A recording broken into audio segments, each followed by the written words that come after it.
Hey guys, and welcome back to this channel. In this video, I'll be showing you guys how you can lock and unlock objects on Adobe Illustrator. It's super simple to do. Select the object that you want to lock. For instance, this one over here. Go to Object and then go to the lock one and select the selection. You can also lock everything. I'm just going to select the selection one. And as you can see, I cannot move this around, but I can with the other ones.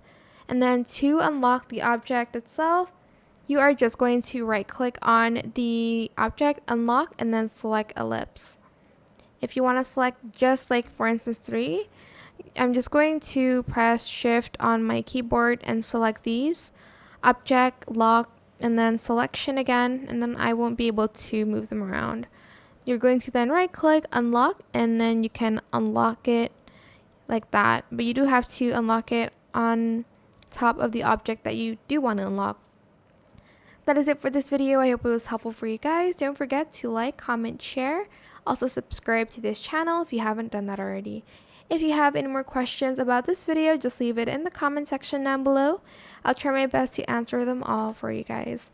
And if you found this video helpful, please click the thanks button as well. That is it. Thank you so much for watching. Bye!